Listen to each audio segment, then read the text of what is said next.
Sean todos bienvenidos a nuestro foro Venezuela, un año después del 28 de julio del 2025. Hoy es un día triste para la libertad en las Américas porque han sucedido dos eventos que no auguran un buen desenlace para las luchas de la sociedad civil de América Latina por alcanzar su libertad. Uno fue la imposición que hizo el régimen de Venezuela de unas elecciones fraudulentas, írritas e inconstitucionales, a las cuales el pueblo de Venezuela respondió con un estentorio silencio y que no logró sino que concurrieran a las urnas el 6,7% de todo el padrón electoral. Pero eso significa que el régimen de Venezuela va a seguir con su política de oprobio contra la sociedad civil venezolana. En segundo lugar, ayer una juez dictó una sentencia de culpabilidad contra otro luchador por la libertad, que se trata del presidente Álvaro Uribe, de Colombia, a quien se le está persiguiendo de manera sistemática para ir derrumbando los muros institucionales que se crearon para la protección de la democracia y el Estado de Derecho en Colombia. Lamentamos muchísimo esos hechos y la verdad es que creo que eso nos da una razón más para continuar en nuestros esfuerzos por luchar por la libertad en América Latina. Hoy hemos reunido a un distinguido grupo de venezolanos y latinoamericanos amigos de la democracia en Venezuela para analizar si la situación del país en que habita la sociedad civil más democrática del continente, ya que a lo largo de 24 años ha batallado en todos los frentes que le otorga la Constitución para restituir la democracia, si en ese país hay algún resquicio que nos permita apoyar a esa sociedad civil para el logro de su libertad. Ninguno de los esfuerzos que ha realizado la sociedad civil han coronado el éxito, porque el país está secuestrado por una mafia criminal cuyo único destino es la cárcel y por tanto se aferran al poder. Quiero darle una calurosa y entrañable bienvenida a Omar González, egregio mártir del régimen secuestrado en la sede de la Embajada de Argentina. Además de ser un connotado periodista y luchador social, Omar es un amigo de muchos años cuando ambos militábamos en las filas de Acción Democrática. Pero más que ello, es un venezolano a carta cabal que colocó el interés de la democracia por encima de su confort personal. Bienvenido, Omar.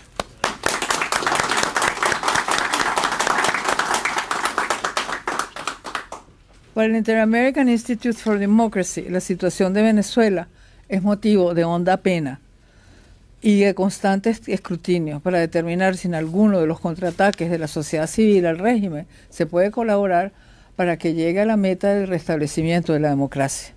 El Inter-American Institute for Democracy es un think tank privado sin fines de lucro que reúne a todos aquellos que aspiran en que las Américas se constituya en un territorio libre donde impere la democracia, el Estado de Derecho y la libertad. En él participan hombres y mujeres de todas las profesiones, inclinaciones políticas y persuasiones intelectuales. El evento de hoy que hoy nos reúne es la hazaña protagonizada por el pueblo de Venezuela y liderada por María Corina Machado al concurrir masivamente a la elección presidencial del 28 de julio del 2024. Elegir a Edmundo González por un 67% de los votos y demostrarle al mundo con las actas cuál fue el resultado.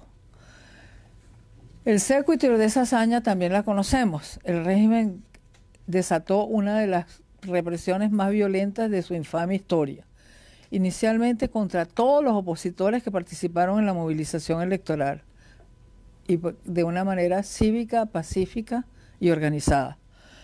Luego se ensañó con los miembros del Partido 20 Venezuela, cuyos dirigentes, operadores y militantes viven bajo la zozobra diaria de la persecución del Estado. Al resto de la oposición, aparentemente el régimen le ha dado un pase por bolas, porque curiosamente el resto de la militancia política de la oposición no parece tener el mismo atractivo para el régimen y sus miembros pululan por el país sin ser perseguidos. Me imagino que esto se debe a que no representan peligro alguno para la permanencia en el poder de la quiniela gobernante. Hoy deberíamos analizar qué se puede hacer para conquistar la democracia sobre la base ya creada con sangre, sudor y lágrimas por la sociedad civil venezolana dirigida por María Corina Machado. Y desde luego no deberíamos soslayar el rol de la diáspora. Aquí habría que hacer un examen de conciencia para identificar las fallas de la diáspora, porque evidentemente no ha estado a la misma altura de la sociedad civil de Venezuela. Porque mientras aquella rocía con lágrimas y gotas de sangre el empedrado que conduce a la libertad, la diáspora produce comunicados que nadie lee, propuestas de políticas públicas inaplicables bajo un régimen tiránico y desde luego selfies, montones de selfies. Habría entonces que preguntarnos, ¿para qué sirve todo eso? Habría también que preguntarse cómo hago para fortalecer el liderazgo de la señora Machado y cómo hago para que fuera de Venezuela esos esfuerzos rindan fruto y responder con sinceridad qué puertas debo abrirle. Porque contrario a lo que creemos los venezolanos, fuera del país, el resto del mundo no admira a la diáspora. El retrato es la de una banda de irresponsables que pusieron siempre su confort personal por encima del sacrificio de la libertad de Venezuela. Basta con recordar los episodios del 2001, el 2005, el 2015 al 21, para darnos cuenta que hasta que tomara María Corina Machado el mando de la lucha contra el régimen, todas las actuaciones de sus antecesores reforzaron al régimen y debilitaron a la sociedad civil. Desde luego que hay excepciones, como es la del Tribunal Supremo de Justicia Legítimo y las fundaciones como el Foro Penal, Amanecer Venezolano y Un Bocadito para Venezuela. Ellos redimen nuestro gentilicio y dan esperanza a que aprendamos a ser útiles para la causa de la libertad en cualquier intersticio que escojamos. Nuestra programación de hoy aspira a reunir esos análisis de los venezolanos y de los amigos de la democracia venezolana a varios rincones de nuestros hemisferios. Tendremos una introducción a cargo de Vladimiro Mujica, presidente de Benamérica. Tendremos un keynote speaker, que es Gustavo Tarre, ex embajador de Venezuela en la OEA, y tendremos como expositores Antonio Marval, Paciano Padrón, Francisco Santos, María Teresa Morín, Luis Galeano, Alexis Ortiz, Omar González y Norberto Espángaro. Las conclusiones están a cargo de Carlos Sánchez Rey.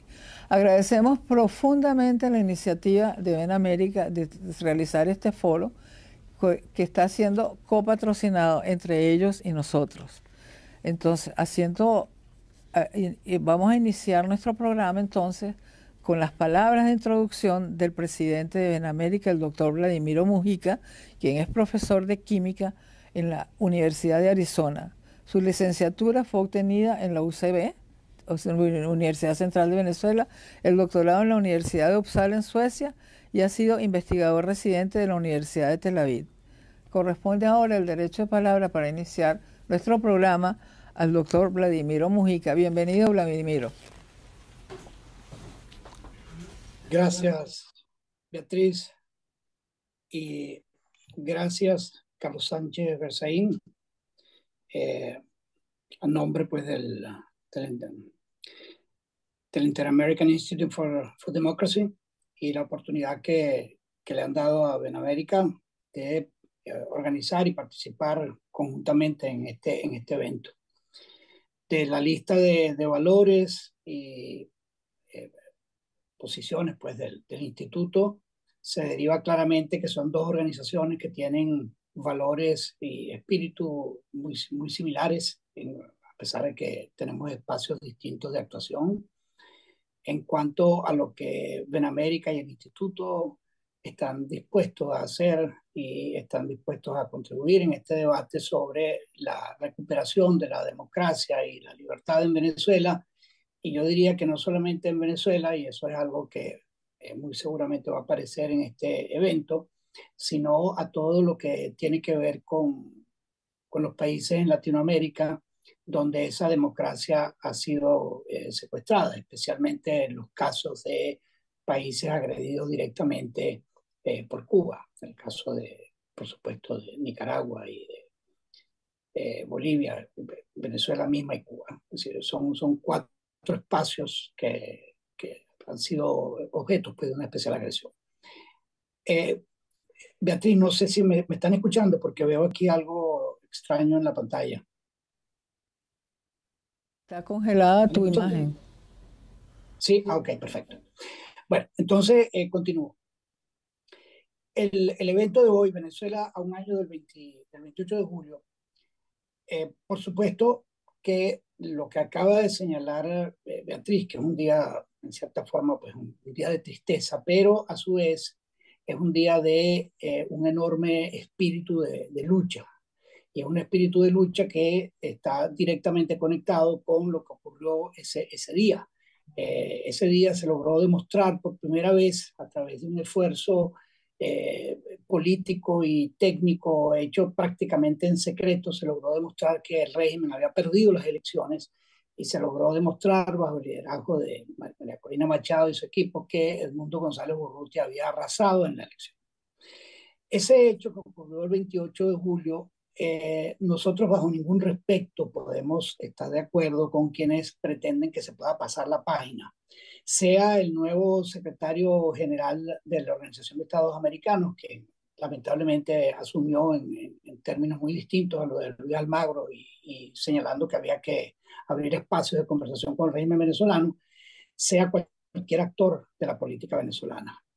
La página del 28 de julio no se puede pasar porque significa un acto de soberanía excepcional y ese acto de soberanía excepcional no puede ser desconocido bajo ningún respecto, bajo, digamos, en los términos de nuestra Constitución. Entonces, es una conclusión inescapable y eso es algo en lo que se ha insistido mucho en esta última etapa, en que el régimen ha clausurado la vía electoral. El clausurado la vía electoral no significa de ninguna manera para nosotros que se haya cerrado la vía constitucional, porque nosotros tenemos la vía de la resistencia constitucional.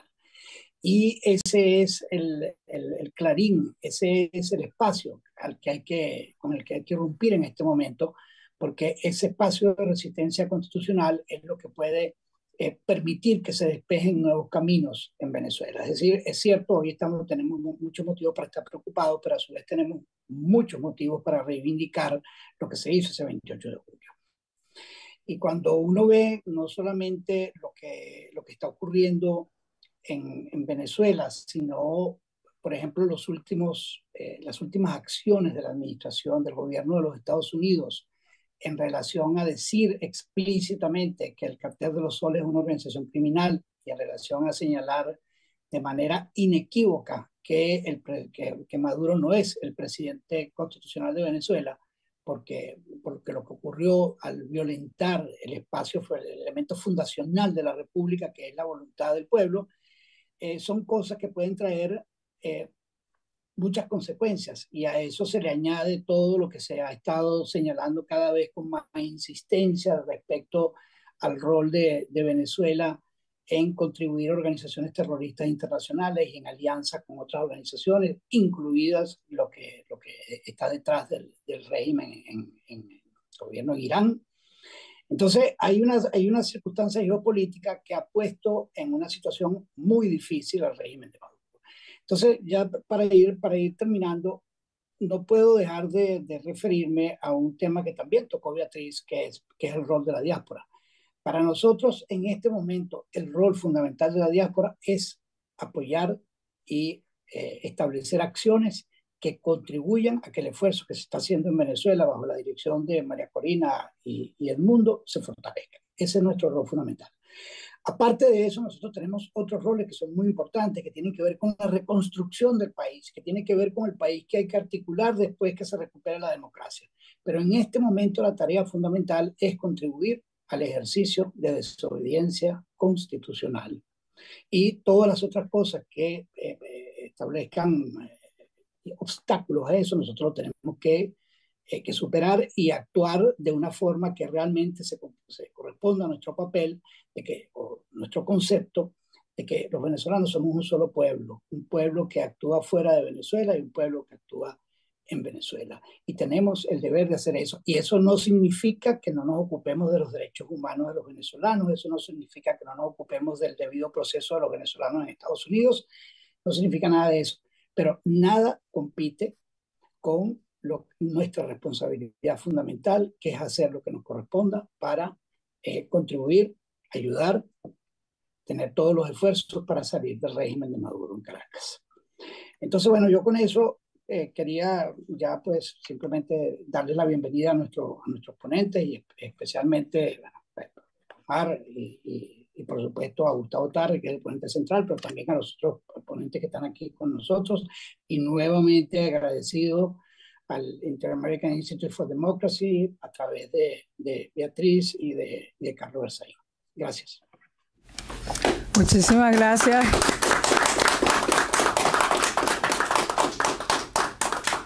Vamos a proceder ahora a escuchar el discurso de orden a cargo del doctor Gustavo Tarre. Gustavo Tarre Briceño es un político, abogado, autor, profesor de Derecho Constitucional y Ciencias Políticas, venezolano y representante ante la Organización de los Estados Americanos.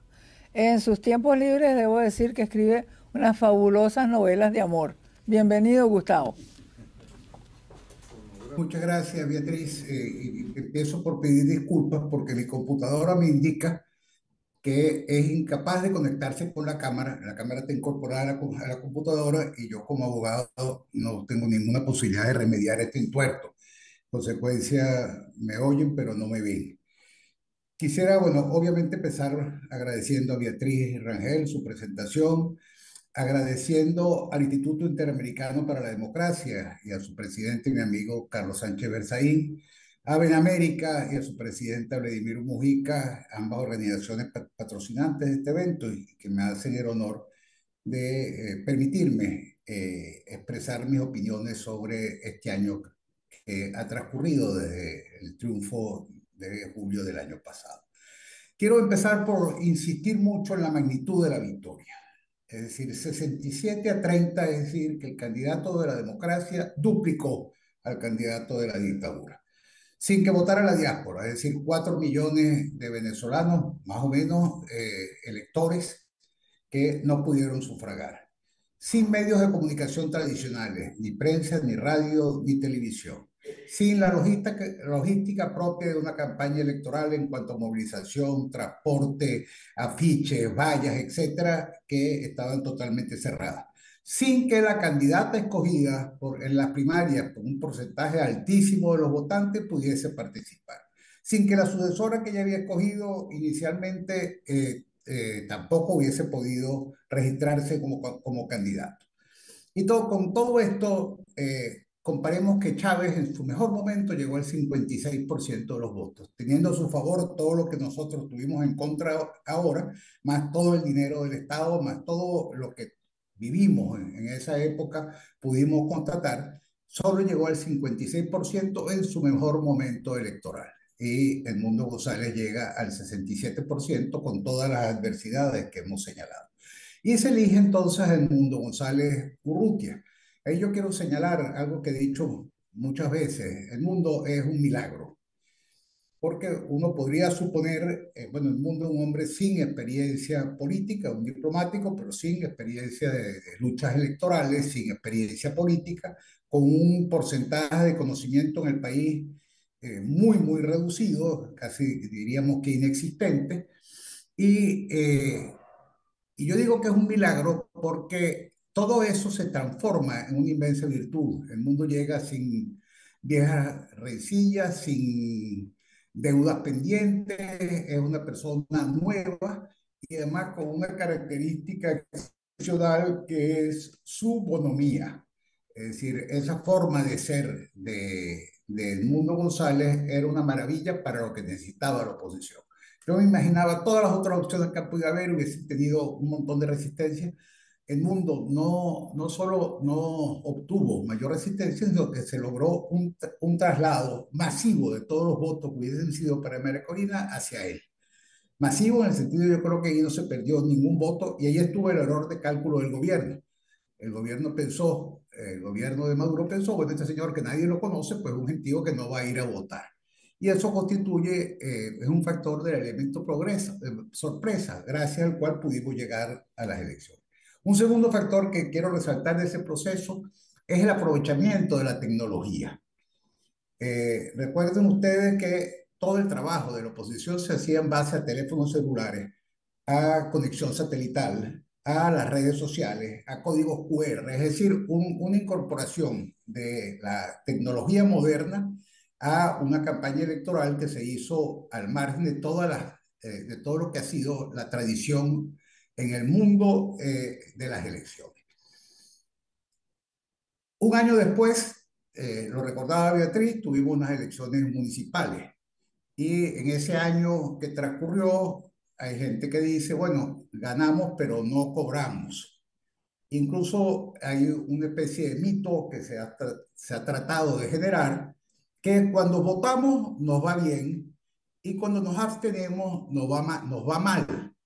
Eso lo dice los que participaron en la elección de gobernadores, los que participaron en las elecciones de alcaldes que se produjeron el domingo pasado. Hay un primer desmentido, no creo que nos haya ido bien en ninguna de las dos. Pero lo importante es que con un régimen como el nuestro, el participar es muy difícil que uno pueda luego calificar esa acción como una acción positiva y que no haya ido bien. Recuerden, en el referéndum revocatorio a lo mejor ganamos, no hay seguridad de ello, pero en todo caso fue imposible demostrar el resultado real del referéndum. En la primera elección de Capriles posiblemente perdió con Hugo Chávez. En la segunda elección de Capriles con Maduro, no tengo ninguna duda de que Capriles ganó esa elección, pero el margen era relativamente pequeño y no teníamos posibilidad de demostrarlo, dado que el gobierno negó el acceso a toda verificación que pudiera haberse hecho. Luego, en el referéndum para la reforma constitucional participamos y pero todas las reformas propuestas por Chávez en ese referéndum fueron implementadas por la vía de la ley ordinaria y se enmendó la Constitución para permitir la reelección presidencial. Es decir, que lo que era una victoria se transforma en el fondo en una derrota. Ganamos las parlamentarias del 2015. ¿Y qué pasó? Eh, Teníamos candidatos inhabilitados, pero aún así teníamos los 2/3 del Parlamento venezolano. Pero el Tribunal Supremo anuló todas las leyes que fueron aprobadas por el Parlamento. Los ministros jamás acudieron a una interpelación. La inmunidad parlamentaria nunca fue respetada. El poder de control, que es fundamental en una democracia por parte del legislativo hacia el poder ejecutivo, jamás funcionó. En consecuencia, uno puede preguntarse si realmente ganamos algo con esa participación. Sin duda que sí, el hecho de haber ganado la elección y haber sorprendido al gobierno, pero allí hubo una frase que dijo Nicolás Maduro, que dijo que por las buenas o por las malas, más nunca perderían una elección. Sin embargo, fueron nuevamente sorprendidos hace un año y perdieron esa nueva elección. Pero, como decíamos antes, no hemos cobrado. Maduro sigue allí, pero es un Maduro que no es el mismo. Es un Maduro aislado internacionalmente. Los aliados que le quedan son China, Irán, Rusia. La izquierda latinoamericana lo ve como tóxico, en el sentido de que hacen una cumbre muy reciente los presidentes llamados progresistas o de la izquierda democrática en el continente, el presidente Petro, el presidente Lula, el presidente Boric y el presidente del Uruguay, y a Maduro no lo invitan. Maduro quiere entrar a los BRIC y se presenta en las reuniones y cuando se van a tomar la foto le dicen, no, usted no va a salir en la foto, usted contamina, no solo dicen, pero era obvio el mensaje que transmitieron. Y tenemos un presidente que solo se sostiene por el terror desatado de una forma tremenda como no se había visto en Venezuela, diría yo, que ni siquiera en la época de Marcos Pérez Jiménez, en un aparato represivo, además con medios altamente sofisticados, y la corrupción absolutamente generalizada. Esos son los dos sostenes que tiene Nicolás Maduro, aparte del apoyo de estas potencias continentales en el caso de Cuba y extracontinentales en el caso de China y Rusia. ¿Cuál es el camino que hay que seguir? Pues indudablemente que se trata de una mezcla de dos cosas. Por un lado, la presión internacional. Esa presión internacional la estamos viendo con, a veces con decisiones que pueden parecer contradictorias, pero algunas de las cuales tremendamente efectivas. La designación del Cartel de los Soles, que es decir, el alto mando de la Revolución Bolivariana, como una organización terrorista internacional sometida a todas las sanciones que el peso de la ley norteamericana le impone a ese tipo de delincuentes, es sin duda alguna una presión tremenda. Y lo que habría que esperar es que eso se extendiera más allá de los 15, de las 15 personas que aparecen indiciadas como directivos del cartel, sino a la estructura que les acompaña, que pueden ser quizás 100, 200, 300 personas, pero no mucho más. Ese es el sostén real del régimen y ese es el que, por la vía de sanciones selectivas, podría doblegar o producir un quiebre. Y lo otro es la resistencia interna. Vladimiro lo mencionaba, y se trata de vencer el miedo. Ese miedo ha estado muy presente en la historia de la humanidad, en todos los grandes procesos. Nadie puede pensar que la gente se lanzaba frente a los fusiles, frente a la bayoneta, frente a los cañones sin miedo. Y los grandes acontecimientos históricos que produjeron cambios se produjeron cuando la gente logró superar el miedo. Los cambios sin miedo se producen en Suiza, se producen en las democracias muy estables. Normalmente en situaciones de conflicto como la nuestra, el miedo es un factor fundamental y está absolutamente demostrado que las sociedades superan el miedo. Siempre es una victoria del valor, cómo el miedo individual se transforma luego en una emoción colectiva que lleva a la gente que sabe que está arriesgando mucho, está arriesgando la vida, está arriesgando la libertad, pero en esa emoción colectiva se lanza a la calle y eso lo vimos en Bucarest, lo vimos en Berlín, lo vimos en los países bálticos, lo vimos en los Balcanes, lo hemos visto en tantos lugares, para hablar solamente de la primavera árabe, solamente de las circunstancias recientes. Y la gente dice... Doctor Tarre, le queda un minuto. Gustavo, ya voy a terminar. Bueno, Gustavo, pero tú te la pasas hablando de eso y las cosas no ocurren. Bueno, resulta que la historia no siempre es absolutamente predecible. Nadie previó con suficiente antelación la caída del muro de Berlín, nadie previó la caída de Assad, para poner un ejemplo relativamente reciente, y sin embargo esos hechos se produjeron. Nosotros mantenemos el liderazgo de María Corina Machado, es un liderazgo que después de un año se mantiene constante en las encuestas, y yo creo que por una razón fundamental, me perdonas unos segundos adicionales, Beatriz, y es que a María Corina no le ha salido un liderazgo o a una persona que pretenda liderar o asumir el liderazgo en su lugar, competir con el liderazgo. Ella sigue siendo la líder incuestionada, y tenemos la fuerza tranquila, para usar una expresión de la política francesa, de Edmundo González Urrutia.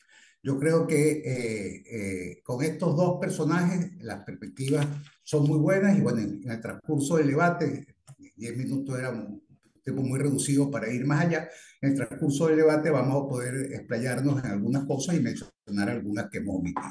Gracias, creo que no abusé demasiado del tiempo. Muchísimas gracias al doctor Gustavo Tarre.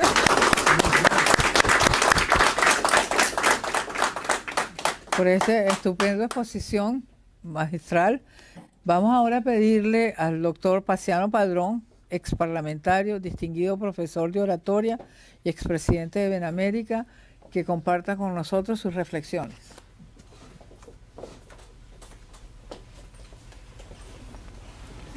Gracias, mi querida Beatrice. Gracias a todos los que plenan esta sala hoy y a quienes nos siguen a través de la magia del Internet. Saludo la iniciativa de Inter-America Institute for Democracy y de Benamérica de convocarnos hoy, una vez más, a reflexionar sobre Venezuela. Lo que hemos iniciado magistralmente con las palabras de Beatrice, de Vladimiro, de Gustavo, que definitivamente orientan ya la reflexión que estamos haciendo. Del 28 de julio al 28 de julio, de 2024 a 2025. La primera vez que hablé con Nelson Oxford, vicepresidente de Benamérica, sobre este evento que hoy estamos concretando, me dijo: el 28 de julio es una piedrita en el zapato.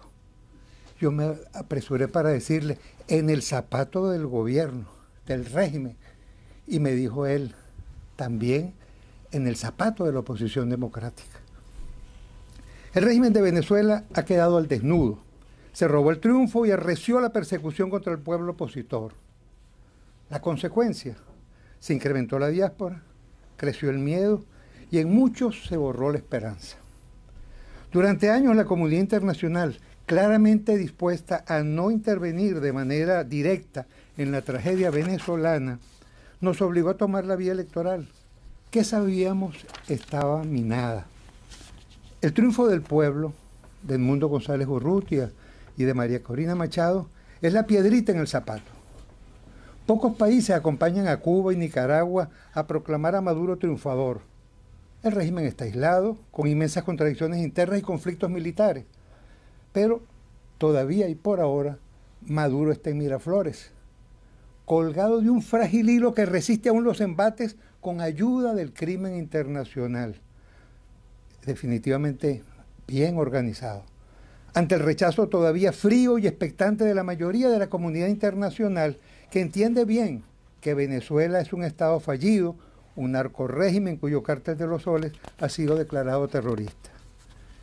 Entre los dos últimos 28 de julio, el régimen escenificó 2 fraudulentas elecciones para tratar de sacarse la piedrita del zapato.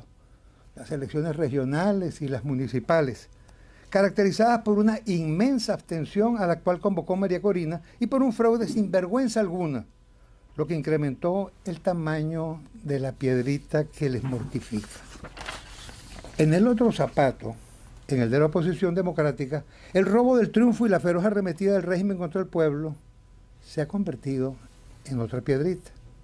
¿Qué hemos hecho o estamos haciendo para ponerle punto final a la dictadura? ¿Qué podemos hacer juntos por Venezuela? ¿Qué estamos dispuestos a hacer juntos por Venezuela? Al lado del indiscutible liderazgo de María Corina, vemos a Edmundo González y a muy pocos más. La mayoría de los líderes han aflojado, son pastores sin ovejas o con ovejas extraviadas o abandonadas. En Juan 10, versículos 11 al 16, leemos, el buen pastor da la vida por sus ovejas. Más adelante afirma, quien no es un verdadero pastor, ve al lobo que viene y deja las ovejas y huye. Concluye la escritura con un paso más adelante, de conquista de nuevas ovejas. También tengo otras ovejas que no son de este redil.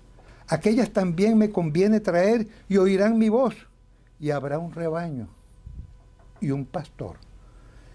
El buen pastor no escucha cantos de sirenas, ni se deja fascinar por promesas falsas u ofertas de sobrevivencia política. Estamos huérfanos de líderes, pero el problema no es solo de líderes, nos incumbe a todos. En reciente encuesta de FAYU, Florida International University, resalta la falta de empatía entre los compatriotas venezolanos. La mitad de nosotros que nos encontramos en la tierra de Lincoln nos mostramos indiferentes ante lo que pasa en Venezuela y ante lo que acontece a nuestros hermanos venezolanos aquí, en los Estados Unidos. La lucha que tenemos planteada es metapolítica, va más allá de la política. Como se ha dicho, es una lucha espiritual, un combate entre el bien y el mal, lo que nos obliga simultáneamente a sumarnos a la acción social y a la oración para generar una fuerza espiritual y también política. Al responder a qué hacer, la respuesta debe ser en plural. ¿Qué vamos a hacer juntos?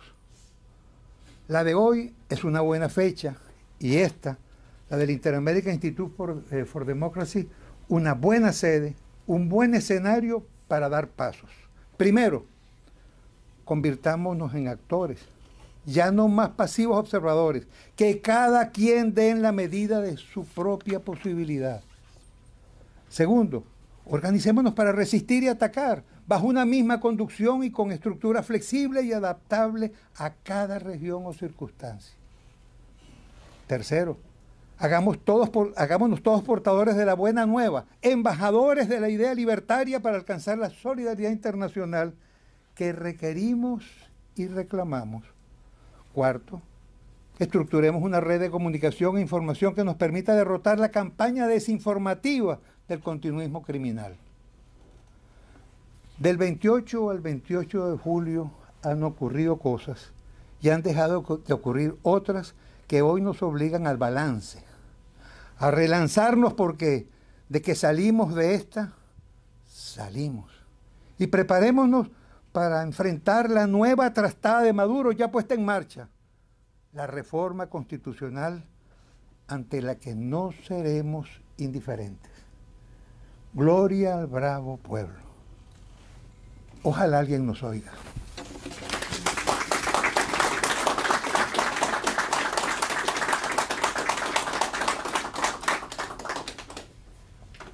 Agradecemos profundamente ese call to action de don Paciano Padrón y ahora vamos a pedirle a el doctor Antonio Marval que haga uso de la palabra.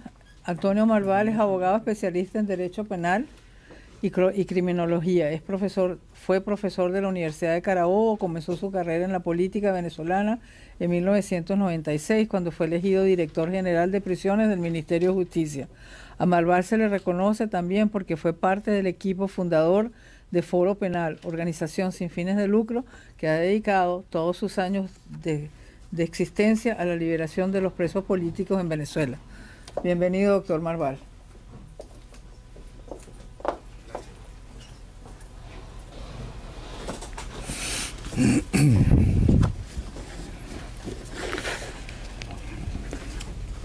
Bueno, buenos días.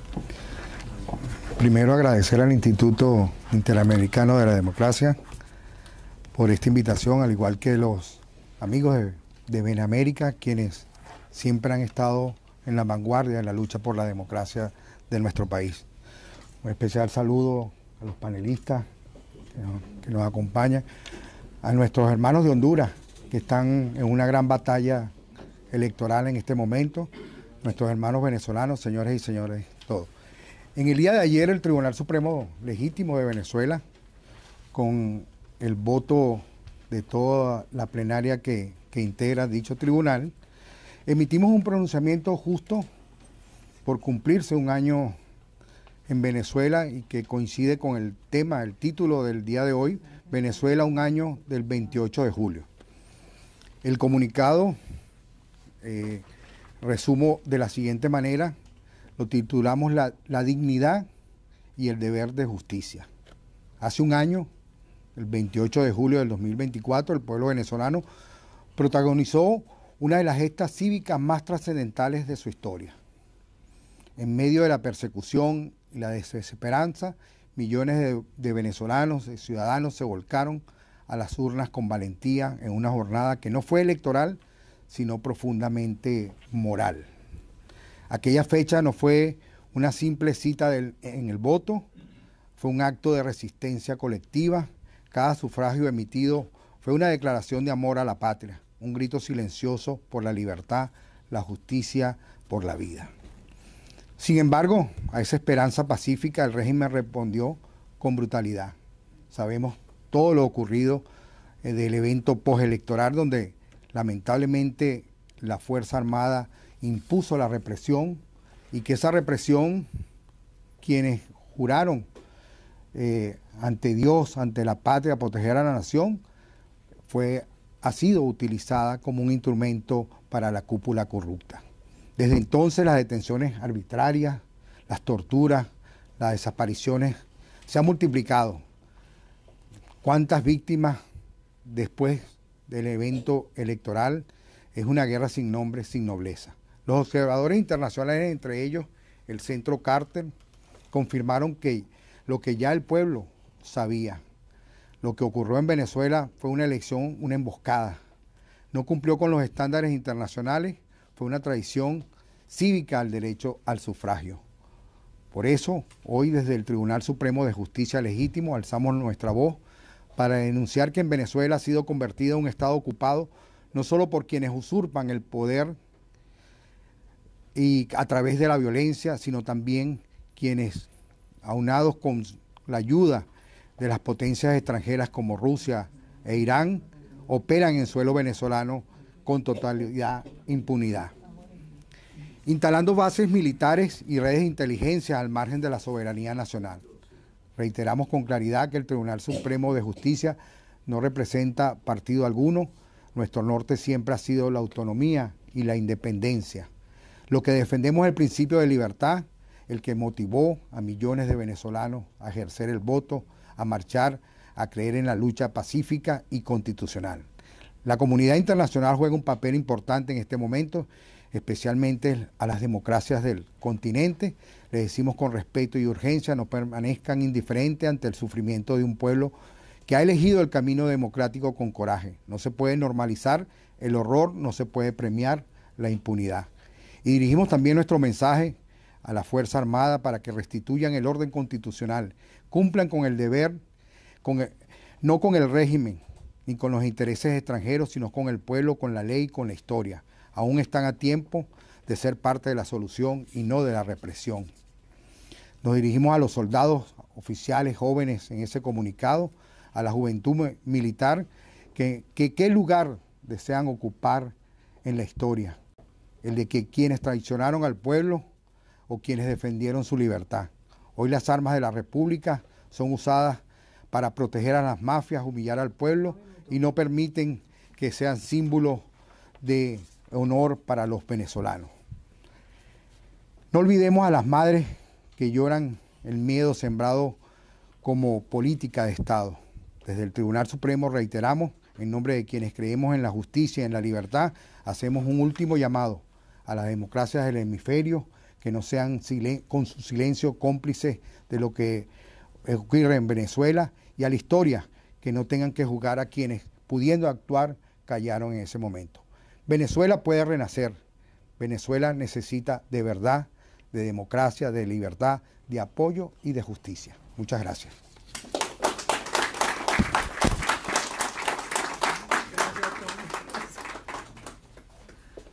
Agradecemos esas reflexiones y sobre todo ese programa de acción al doctor Malval.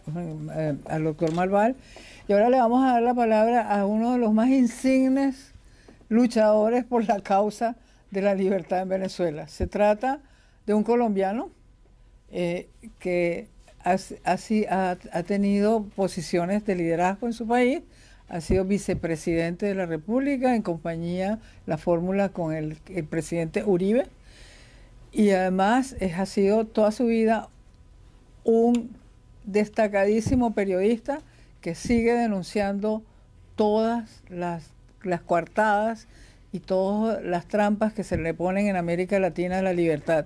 Bienvenido, Francisco Santos.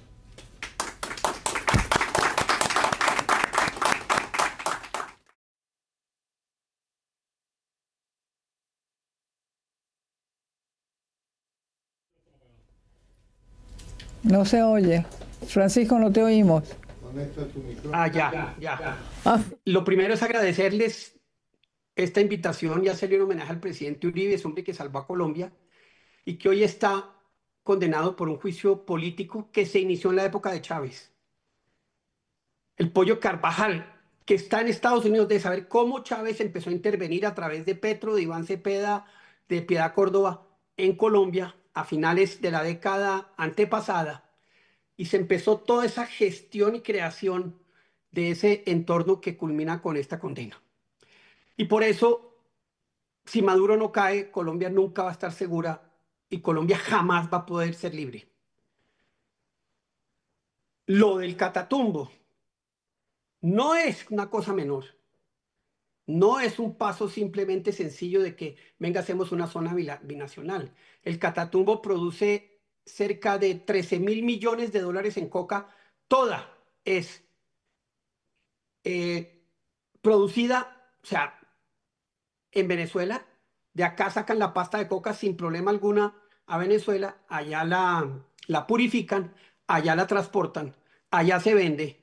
Pues hoy Venezuela es el New York Stock Exchange de la coca en el mundo. Entonces, estamos hablando del futuro de Colombia también. No solo estamos hablando del futuro de Venezuela. Sí, Venezuela hoy está débil, más que nunca. Sí, los aliados de Venezuela hoy están débiles, más que nunca. Y como lo dijo uno de mis antecesores, uno nunca jamás pensó que Assad fuera a caer así, como tampoco pensó que Marcos iba a caer como cayó, pero siempre se necesitó un movimiento y se necesitó ciudadanía detrás. Y creo que está llegando el momento en el cual Venezuela necesita volver a generar y por eso el temor de ellos, y por eso arrestan a tantos, y por eso tienen esa campaña masiva para generar intimidación, que donde se mueva un poquito la ciudadanía venezolana, eso cae. Dicho esto y entendiendo la dificultad de que eso suceda por todas esas amenazas, pero creo que debe ser uno de los objetivos fundamentales de todos los que estamos aquí hablando, ya que nos pidieron que hiciéramos cosas, es ver cómo logramos mover esa ciudadanía y cómo le ayudamos a esa ciudadanía para moverse allá adentro. Por fuera, ¿qué podemos hacer?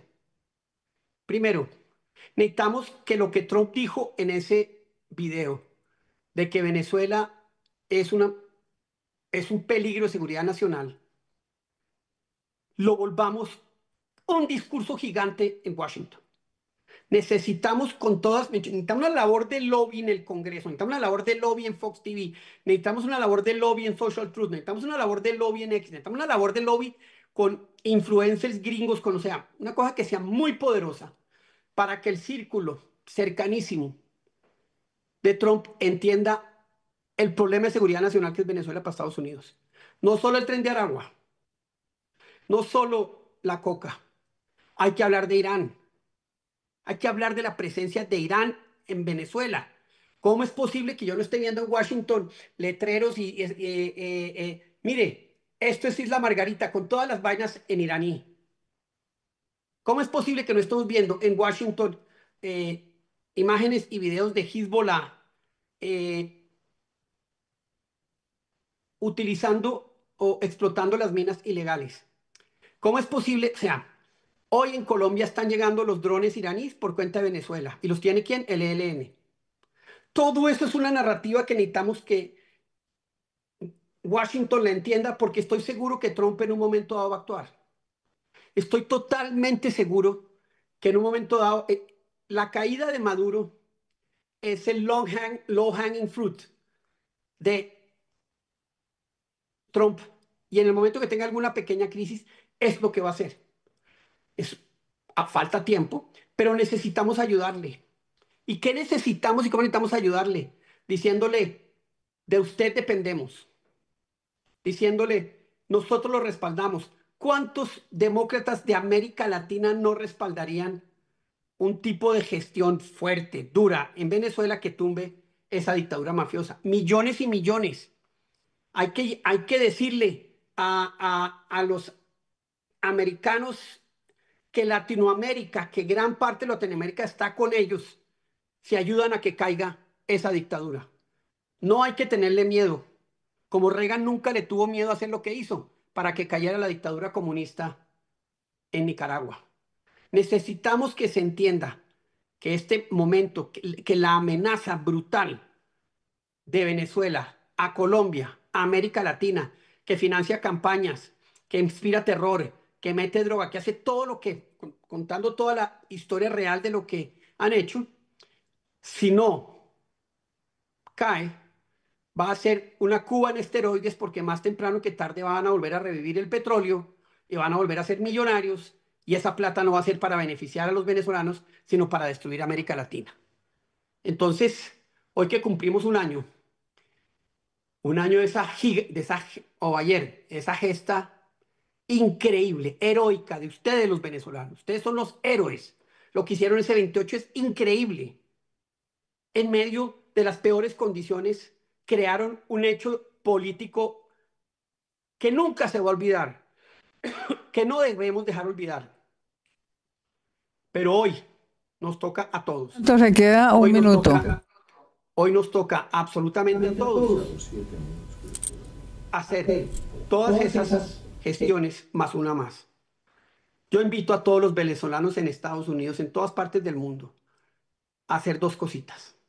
Una, ¿por qué no hacemos campañas contra Chevron dentro de las estaciones de Chevron diciendo cada galón de gasolina que usted está metiendo está ayudando a financiar la droga y el mafioso de Maduro? Una cosa bien inteligente. Y dos, es muy fácil seguir a los hijos de la cleptocracia que viven en México y en otros países Hagámosles la vida imposible, de manera democrática y pacífica, pero hagámosles sentir que son hijos de unos mafiosos que están asesinando y que están llevando a Venezuela al caos, que están cometiendo violaciones de derechos humanos, que sus hijos no puedan vivir tranquilos en Europa, en Estados Unidos o en América Latina. Muchas gracias.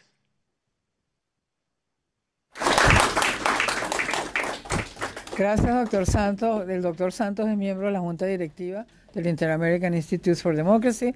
Vamos ahora a darle la palabra a María Teresa Morín, chelista destacada, directora de Cultura del Estado Carabobo en Venezuela y actual representante de Vente Venezuela en los Estados Unidos.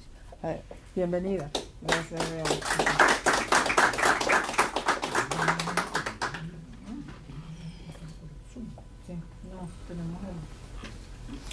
Muy buenos días.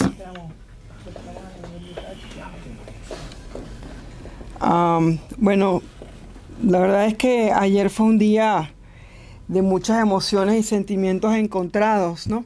Pero afortunadamente para todos estos venezolanos que hemos asumido esta lucha como una lucha de vida, ayer significó fue una fecha para reafirmar nuestro compromiso inquebrantable por seguir luchando por la libertad de Venezuela.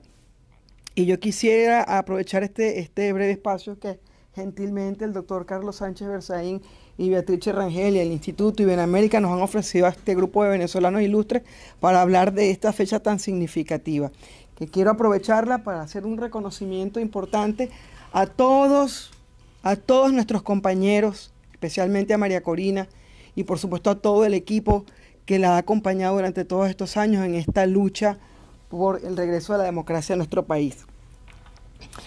El sacrificio de los venezolanos en la lucha por la libertad es una epopeya colectiva tejida de coraje, esperanza y dolor.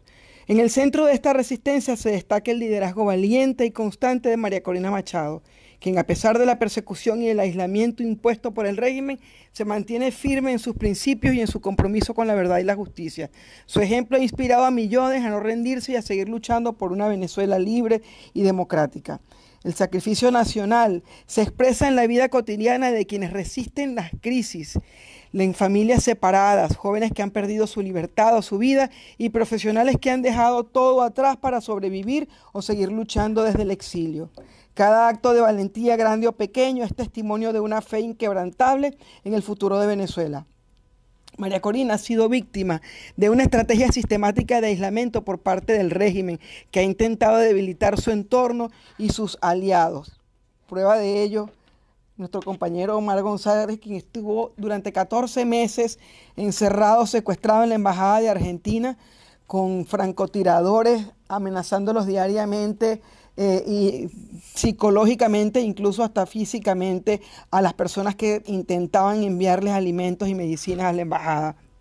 Esto es parte de esa estrategia de aislamiento que criminalmente emprendió el régimen de Nicolás Maduro. Sin embargo, su integridad y su liderazgo han prevalecido, manteniéndose como un faro de esperanza para quienes rechazan la opresión y la mentira. Su figura representa la dignidad de quienes se niegan a aceptar la injusticia como destino y la determinación de quienes creen que la libertad se conquista con perseverancia. En este escenario, la diáspora venezolana, no la misma diáspora de la que habla Beatrice, la diáspora venezolana ha emprendido una lucha sin antecedentes, un papel fundamental. Millones de venezolanos han debido abandonar su país enfrentando enormes desafíos de supervivencia, desarraigo y adaptación en tierras extranjeras. A pesar de sus propias dificultades, han mantenido la lucha y han mantenido viva la causa de la libertad.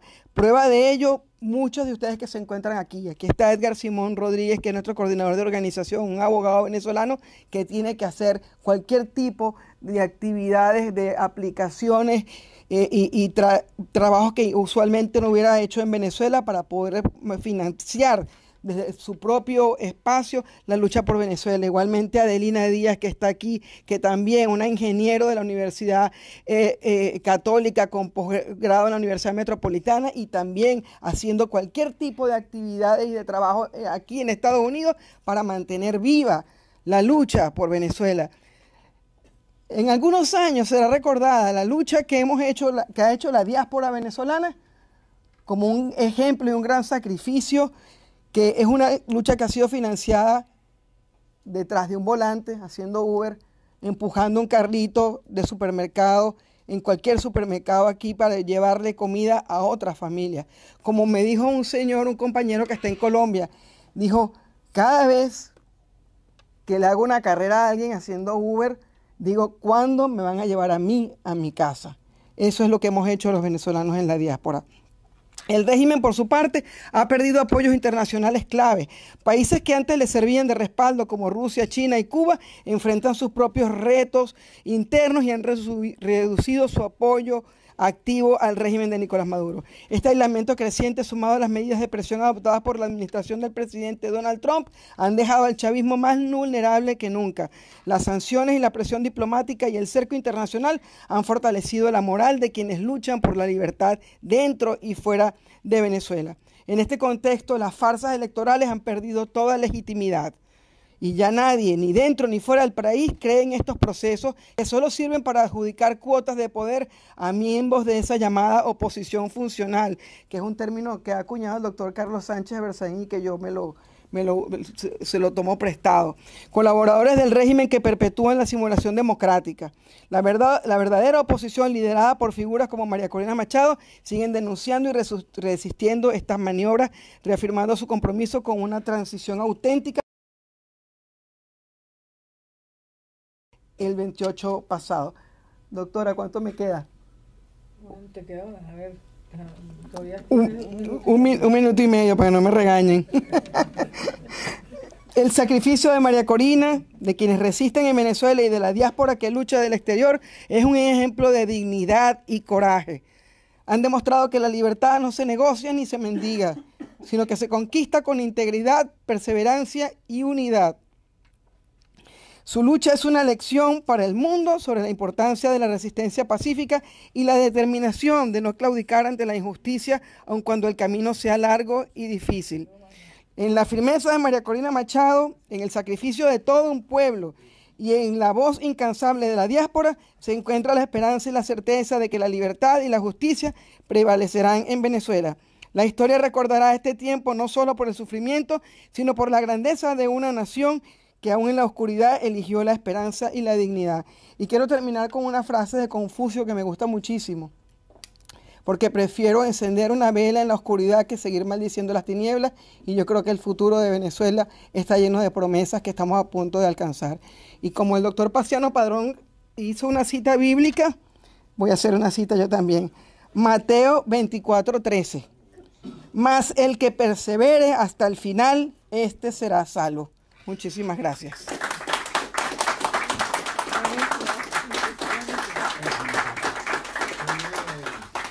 Muchísimas gracias por esas inspiradoras palabras de María Teresa Morín. Vamos ahora a invitar a que nos comparta con nosotros sus reflexiones a Luis Galeano, que es un licenciado en Comunicación Social con 25 años de experiencia, ex corresponsal de la agencia AP en Nicaragua y director del programa de TV y radio Café con Voz. Luis es uno de esos periodistas que lucha dentro de la diáspora nicaragüense por la libertad de su país. Bienvenido, Luis. Gracias, doctor Carlos Sánchez Berzaín, y gracias al Instituto Interamericano por la Democracia por invitarme a este foro, importante foro, a un año del fraude electoral en Venezuela. En el año 2021, Daniel Ortega y Rosario Murillo, el tándem siniestro que aplasta derechos humanos y libertades en Nicaragua, ni siquiera se atrevió a dejar que ningún candidato les hiciera sombra. Encarceló a todos los que pretendían disputarle de alguna manera el poder. Hoy nos encontramos acá, reunidos personal y virtualmente, no para hacer ninguna celebración, sino para recordar y conmemorar un hecho verdaderamente monstruoso y abominable, el robo de la voluntad popular de los venezolanos realizada por la dictadura de Maduro hace un año.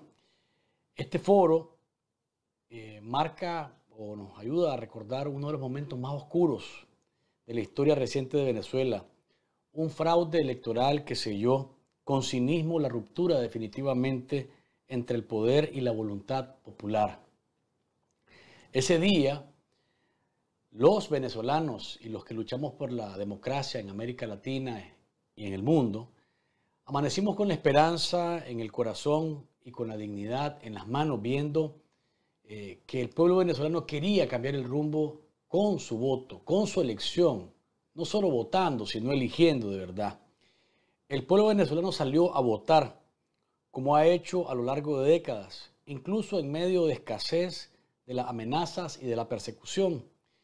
Pero lo que debía ser una jornada de expresión democrática terminó siendo una vez más una operación perfectamente diseñada para imponer resultados ya escritos, con la diferencia de que esta vez la oposición logró demostrar el fraude, logró demostrar que Edmundo González Urrutia es el presidente electo de los venezolanos y que Maduro se robó descaradamente la elección. El fraude electoral en Venezuela no fue un error técnico ni la irregularidad aislada. Fue un crimen político planificado, un acto consciente de traición al pueblo que quedó demostrado en las actas que mostraron Edmundo González y María Corina Machado y toda la oposición venezolana.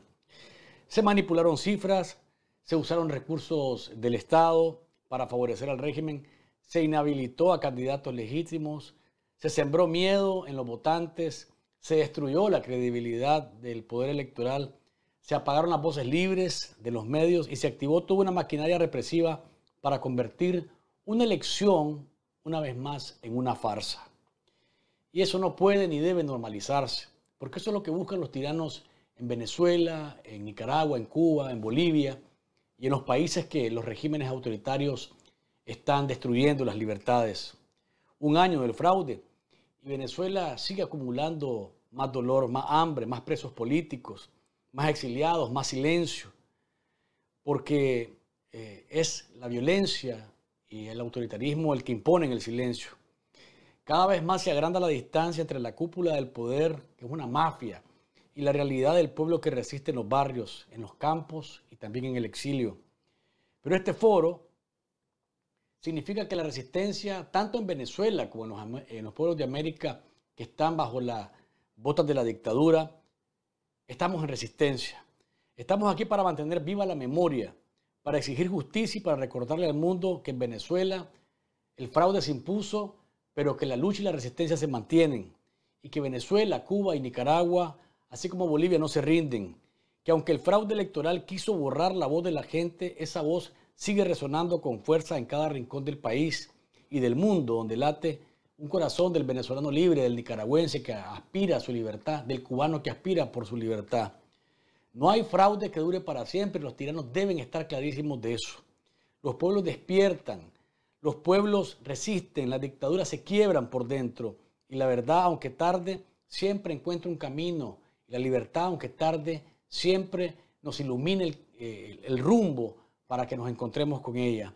El compromiso de quienes luchamos por la democracia es claro: seguir denunciando cada atropello, apoyar a los líderes legítimos que defienden la voluntad popular, exigir a la comunidad internacional coherencia, acción y no indiferencia, que traten a Maduro como lo que es un delincuente al frente del cartel de los soles y ya dejen de tratarlo con paños tibios como el presidente, el jefe de Estado Maduro, porque definitivamente no les luce. Venezuela, Cuba, Nicaragua y Bolivia merecen un cambio real, merecen verdad, justicia, libertad y reconstrucción. Y ese futuro no lo regalarán quienes hoy usurpan el poder en nuestros países. Ese futuro lo vamos a conquistar juntos, con coraje, con resistencia, con inteligencia y con memoria.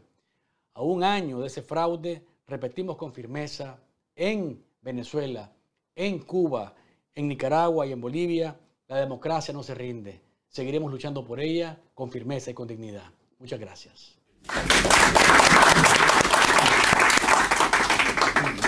Agradecemos esas reflexiones a Luis Galeano y vamos ahora a pedirle a Norberto Espángaro, miembro de la Junta Directiva del Inter-American Institute for Democracy, que haga uso del derecho de palabra. Norberto reúne en sí dos virtudes. La primera es que es argentino y la segunda que tiene 30 años de experiencia en las altas finanzas, incluyendo reestructuración de deudas, adquisiciones y fusiones. Y además es uno de nuestros más importantes colaboradores en el Comité de Derechos Humanos del Instituto. Bienvenido, Norberto. Gracias Beatriz, gracias a América y gracias al Instituto por esta oportunidad. Sería presumir de mi lado darle opinión a ustedes que lo llevan en el alma y sufren día a día lo que es una dictadura que a muchos ha obligado a dejar su patria, a dejar su hogar, dejar su familia. Cuando yo escucho todo esto, me viene una palabra de agradecimiento. Agradecimiento a aquellos que en los años 70 doblegaron a la dictadura cubana que quería tomar todo Sudamérica. Aquellos que pelearon con las armas y los expulsaron. Aquellos que terminaron con el Che y con toda la banda de delincuentes que invadían Latinoamérica. A ellos gracias. También gracias a aquellos que allá por el año 12 al 15, de ahora desde un punto de vista institucional, evitaron que la Argentina se convirtiera en un potencial Venezuela, cuando terminó la casi dictadura de Cristina Fernández de Kirchner. Yo tomo esto como una reflexión. Tuve mucha esperanza cuando se iba a asumir, después de julio, el nuevo gobierno legal de Venezuela, donde había un plan, donde recuerdo que esos días yo estaba al lado de la televisión y la radio esperando eso que era una ilusión. Y no pasó nada. Y hoy a un año, como que se ha apagado todo esto. Y esto, de alguna manera, me duele, porque algo ha sucedido. También se ha apagado Maduro, es verdad. Y cuando leo que el presidente Trump, con el que yo tengo confianza que algo va a hacer, renueva los vínculos con Chevron, sigue financiando de alguna manera, pero lógico, Estados Unidos se va a ocupar de Estados Unidos. Es lógico, es su prioridad. Pero el vicepresidente Santos hizo una reflexión que me pareció la más valiosa y quiero apoyar. Esto es una guerra, y esa guerra se gana teniendo una organización, una estrategia, ejecución y capital. Yo no veo al pueblo venezolano, a la diáspora, ustedes le llaman a la diáspora, pero al pueblo venezolano actuando masivamente en las calles de aquellas ciudades que hoy pueblan. Los veo, claro, como tú decías, hay que sobrevivir el día a día, hay que vivir, pero desgraciadamente no creo que ese sea un camino que nos lleve al éxito de alguna manera inmediata. Veo también un gran problema en Latinoamérica. Hablaron muchos de la democracia en Latinoamérica y el apoyo. Yo creo que Venezuela tiene dos problemas serios alrededor, uno es Brasil y el otro es Colombia. Yo diría que la diáspora tiene que trabajar muchísimo para que Colombia no se transforme en un potencial Venezuela, porque ahí se expandería lo que es hoy, desde un punto de vista geográfico, el núcleo del narcotráfico y del crimen organizado en Latinoamérica. O sea, yo creo que la diáspora debe trabajar profundamente, y creo que el presidente Santos lo ha dicho muy claro, debería estar en las calles de Washington, en el Congreso americano, constantemente explicando los grandes riesgos que existen, que no son simplemente un tema de Maduro, son un tema de todo el hemisferio y un potencial riesgo para todas las Américas. Y segundo, yo trabajaría muchísimo con los colombianos. Los colombianos deben saber que si llega a suceder lo que nadie quiere que suceda en Colombia el año que viene, Colombia se transforma en el mejor aliado y en la expansión del crimen organizado cubano y venezolano. Esas serían mis dos humildes recomendaciones para trabajar. No es fácil, y dije una cosa que no tiene que pasar desapercibida: esto requiere capital. No hay nada en el mundo de hoy que se logre con buenas voluntades, con buenos principios y buenas intenciones. Necesitamos capital. Yo vivo en Doral, veo mucho capital venezolano. Espero que esos venezolanos que proveen capital a esta economía algún día usen ese capital para recuperar la patria que ustedes se merecen. Gracias.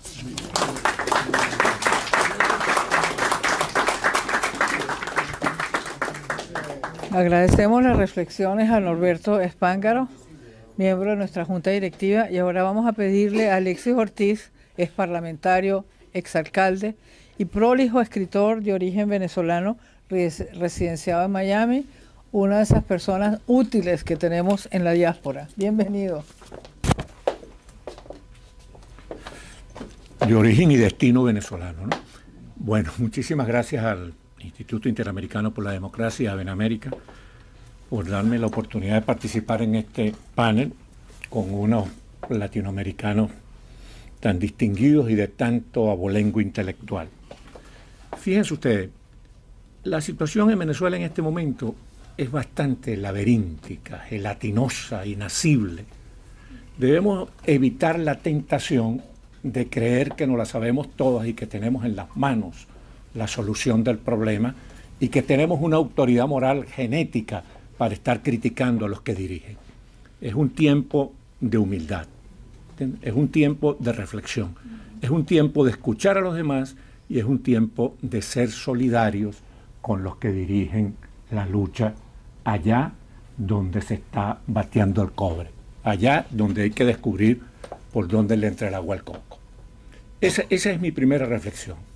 Tenemos la tentación a caer en la trampa de la narcodictadura castrochavista, de hacernos creer que ellos son invencibles, de hacernos creer que mediante la represión y la corrupción más descarada y las torturas y todo su espantosa gestión pueden paralizarnos, pueden atemorizarnos, pueden dividirnos.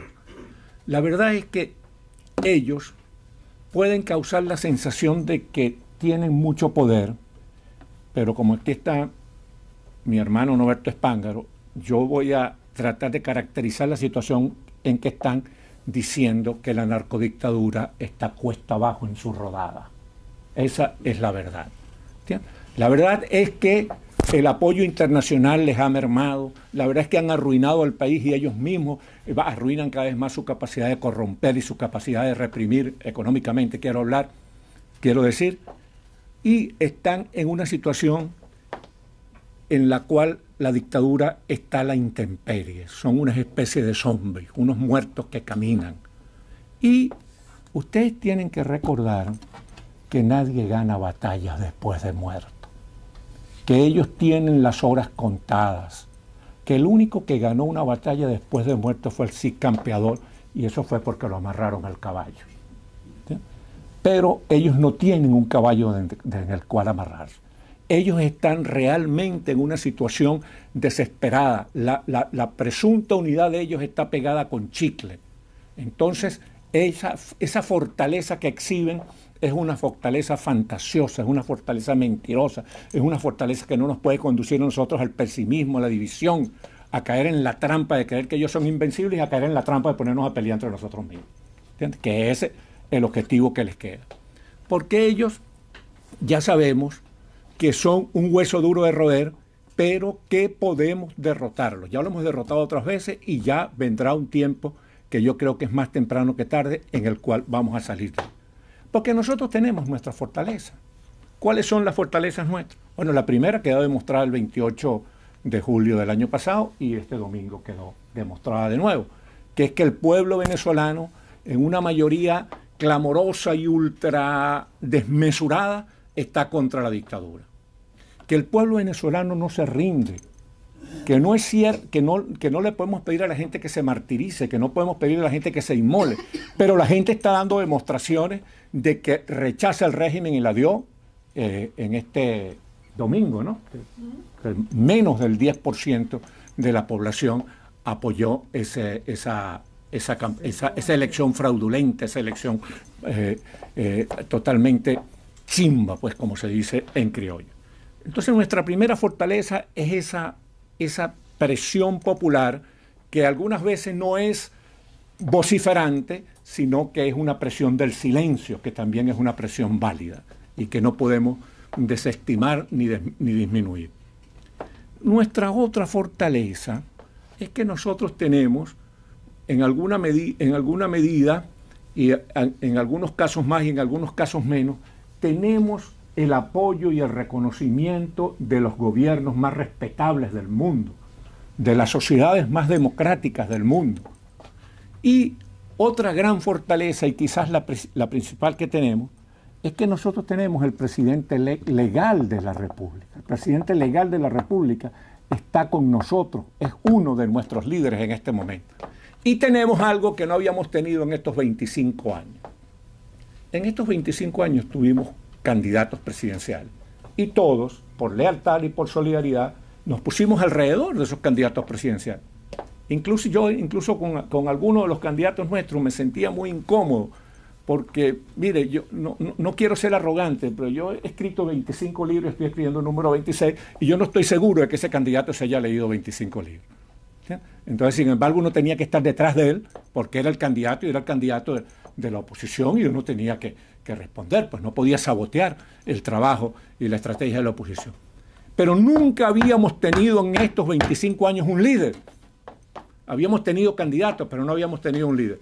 Ahora tenemos un líder legítimo, confiable, una mujer rotunda, recia, resuelta, en la cual podemos confiar. Lo tenemos por primera vez y ese es quizás nuestro principal activo, que tenemos que defender, porque María Corina Machado es atacada, maltratada, atropellada por la narcodictadura castrochavista, pero también es víctima del fuego amigo. También es víctima de gente que simula estar con ella, pero que por debajo de cuerda, y muchas veces no tanto por debajo de cuerda, tratan de disminuir su liderazgo. Porque no quieren entender que el liderazgo de María Corina... ¿Qué? ¿Un minuto? Sí, ya. Bueno, María Corina es chévere, y estamos en esto hasta el final.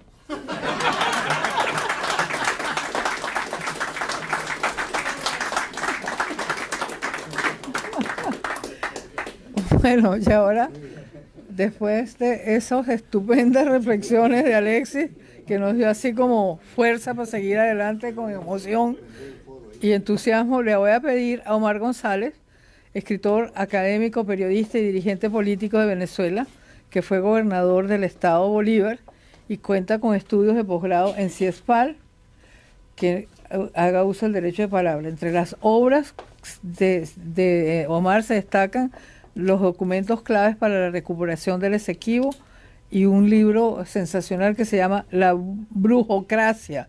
Fue director fundador de los diarios El Guayanés, Notidiario y El Medio. Bienvenido, Omar.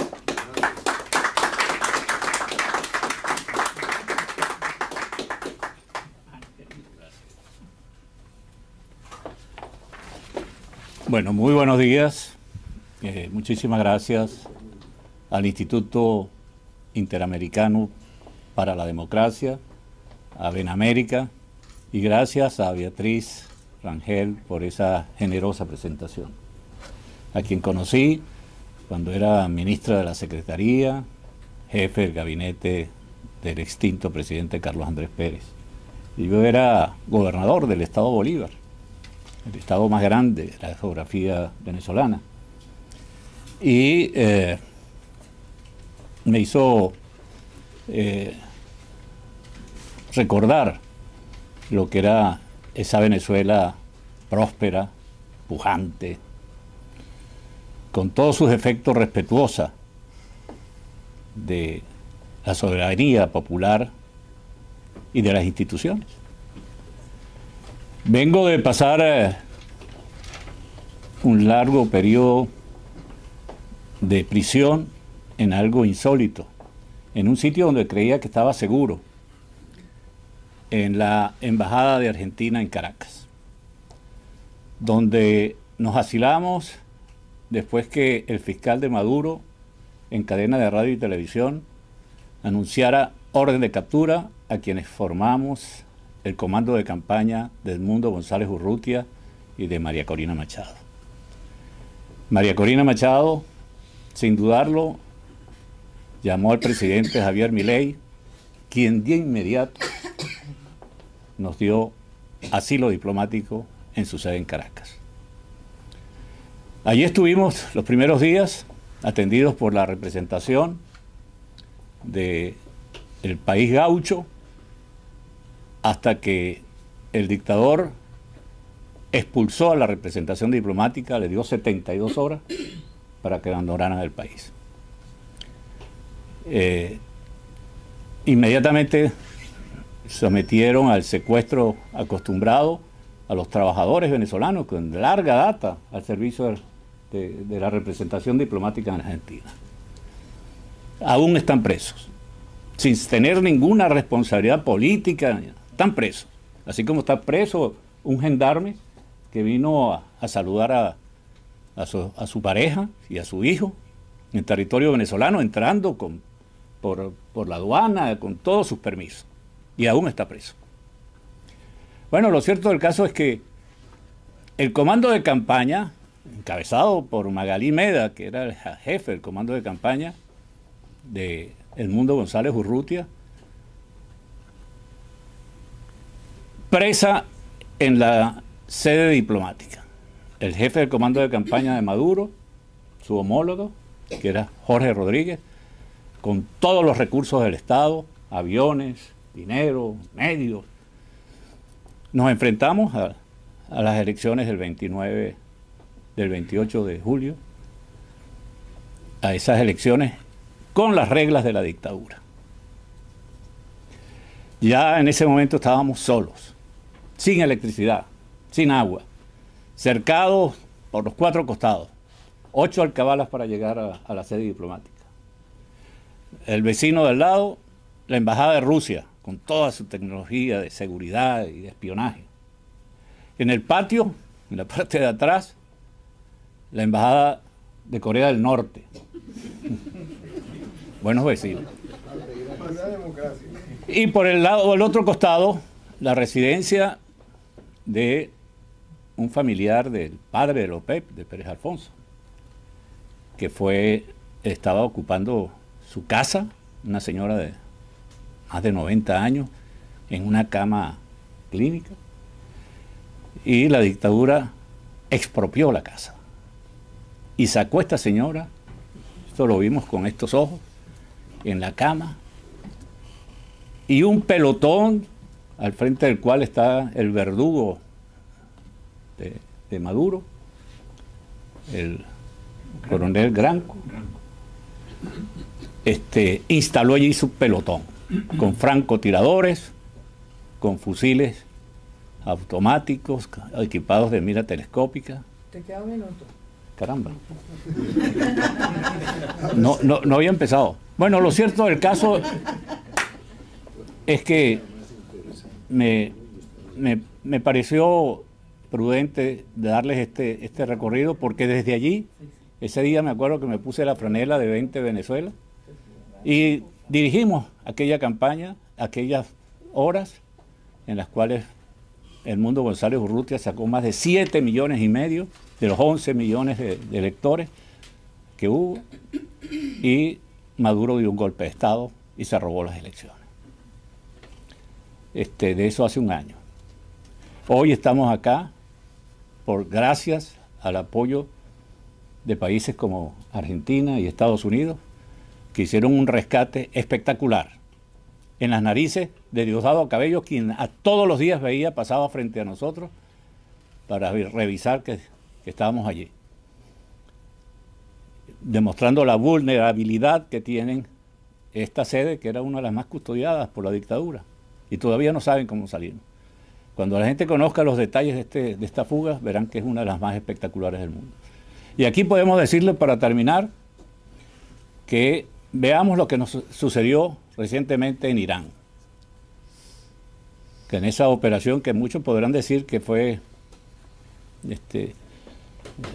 momentánea. No, hay un trabajo de inteligencia, de infiltración, con mucho tiempo de antelación. ¿Dónde estaban los mandos militares? ¿Dónde estaban los mandos científicos?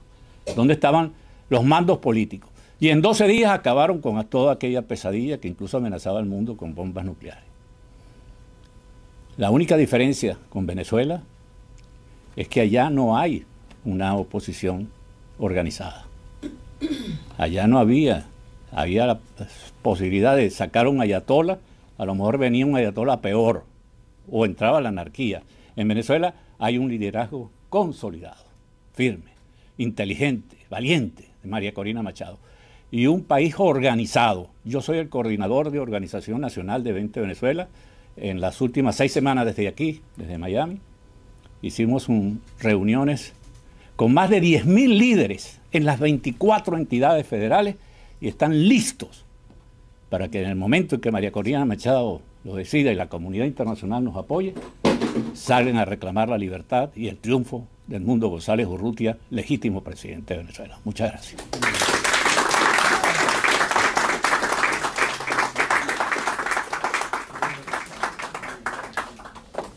Muchas gracias, Omar. Ahora vamos a pedirle a nuestro director ejecutivo, Carlos Sánchez Berzaín, que por favor nos comparta con nosotros sus reflexiones de cierre.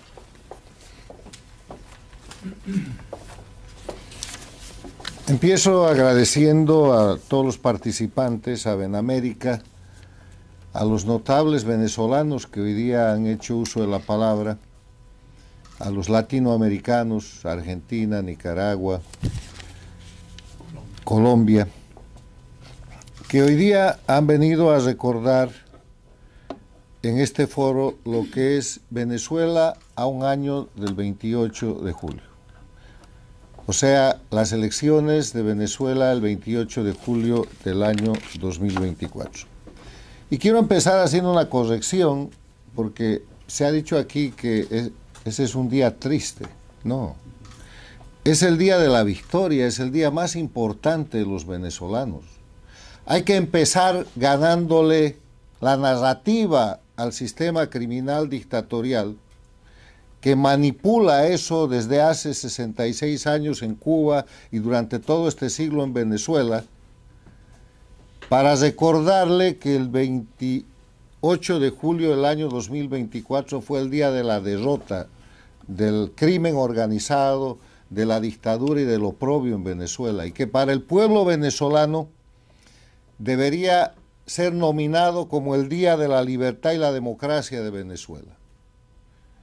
Hoy día recordamos el primer año del día en el que los venezolanos marcaron el hito más importante para la recuperación de la libertad y la democracia en Venezuela y en las Américas.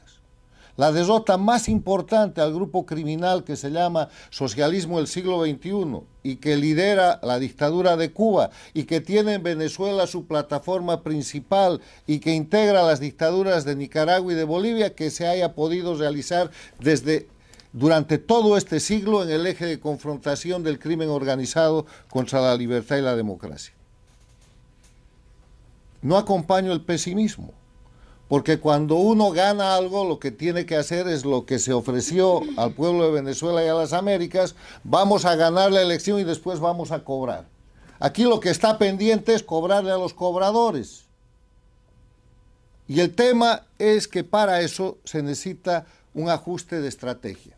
Y el principal elemento que yo quiero sugerir en ese ajuste de estrategia es que ya no son oposición. Dejaron de ser oposición el año pasado, hace un año y un día, cuando el pueblo venezolano les dio el mandato, les dio el poder de representarlos para recuperar la libertad y la democracia.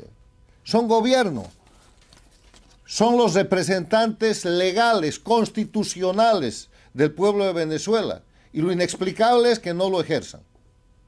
¿Por qué? Segundo punto para el ajuste estratégico, que es absolutamente esencial, porque han perdido la iniciativa. Durante este último año la iniciativa está en manos de la dictadura. Crimen organizado, represión, asesinatos, cárcel, persecución, narrativa, gobiernos dictatoriales y paradictatoriales para apoyarlos, convocatorias sucesivas a elecciones, toda la iniciativa está en manos de la dictadura. Tienen que dejar de ser reactivos. Tenemos que dejar de ser reactivos. La iniciativa que ha venido a favor del pueblo de Venezuela es internacional, es el gobierno americano, es alguna declaración de algún líder, pero todo lo que ha sucedido a partir del mes de enero, cuando debió posesionarse Edmundo González Urrutia, es reactivo. Tercero, un ajuste en la identificación del enemigo. Estamos peleando con Maduro, que es un criminal declarado, confeso, miembro del cartel de los soles, y con su socio o asociado principal, que es Diosdado Cabello, pero Venezuela está ocupada por la dictadura cubana, que ha hecho de Venezuela una plataforma rusa, china, iraní. En mayor o menor grado, la presencia estratégica de esos países impide una solución internacional, porque han incorporado a Venezuela como parte de la guerra global que se está librando en el mundo. Ese grupo que apoya la invasión de Rusia a Ucrania donde participa China, donde participa Irán, donde participa Corea del Norte, donde participa Cuba y todo el grupo de las dictaduras de América Latina, ese es el grupo que respalda a Maduro. Maduro resulta ser el operador vil con gran capacidad de decisión de hacer cualquier crimen para retener el poder de un grupo estratégico de sostenimiento que es mucho más amplio que eso, y que hay que denunciar y que hay que avergonzar. ¿Qué hay con los gobiernos paradictatoriales de las Américas? Los gobiernos paradictatoriales son gobiernos en democracia que han logrado el poder porque los sostienen, los financian y los han llevado a ese poder el sistema de dictaduras de Cuba, Venezuela y del castrochavismo. Y son México con López Obrador y ahora Sheinbaum, que ya dañó a Venezuela desde las famosas mesas de diálogo, Brasil con Lula, Colombia con Petro, Chile con Boric, que se ha desmarcado en el único caso de Venezuela, pero en lo demás sigue siendo paradictatorial, y Honduras con Xiomara Castro. Y están ahí intactos. Acaba de decirse que a Colombia le puede pasar, ya le ha pasado. Colombia ya está bajo el control del castrochavismo. La condena del presidente Uribe no es sino un paso más en la humillación de los líderes democráticos como vacuna, mientras los criminales están en el Senado, mientras los asesinos, los violadores y los narcotraficantes de las FARC son senadores y congresistas de Colombia. Ya ha pasado. Entonces, en esta conclusión de todas las expresiones fantásticas, realistas e inteligentes que hemos escuchado aquí, lo único que se puede hacer es recomendar un ajuste de estrategia. Dejen de ser oposición, son gobierno. Ejerzan y cobren el triunfo que el pueblo venezolano les ha puesto en las manos. Un año sin ejecutar ese mandato. Recuperen la iniciativa, reidentifiquen al enemigo en todo su tamaño y en toda su peligrosidad, y tengan claridad en la conducción. Me ha alegrado tantísimo lo que acaba de decir Omar González en sentido del equipo de campaña y todo. Organicen gobierno. ¿Quién es el representante de las relaciones internacionales de Venezuela hoy día? ¿Para qué? Para sugerirle a Estados Unidos un plan A, un plan B, un plan C, para que no sean gente de muy buena voluntad quienes terminen poniendo lo que va a ser la receta de la solución en Venezuela, porque generalmente eso no ha funcionado.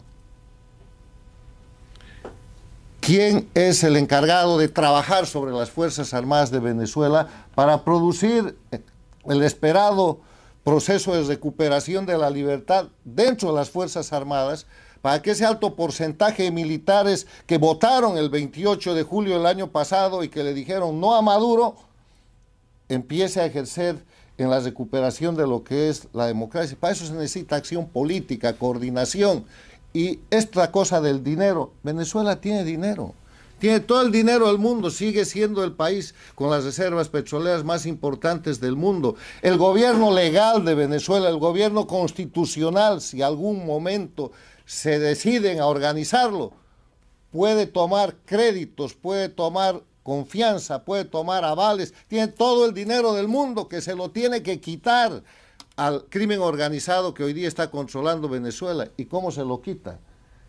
Haciendo operaciones internacionales de desconocimiento a un punto en el que no puedan ni siquiera cobrar el petróleo que están exportando. Pero para eso se necesita conducción, iniciativa y no reacción.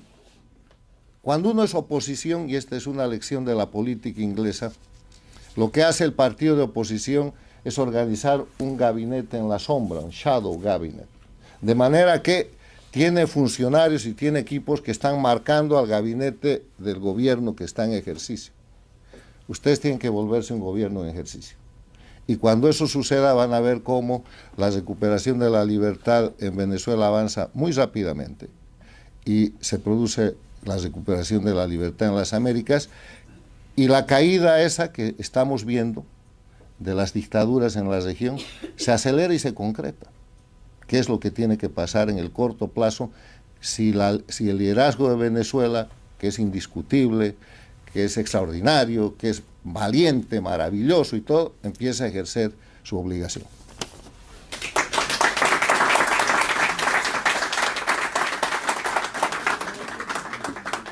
Bueno, y con estas reflexiones damos por terminado el foro sobre Venezuela a un año del 28 de julio del 2024. Muchísimas gracias por seguirnos, muchísimas gracias por su apoyo y nos vemos de nuevo la próxima semana. Gracias.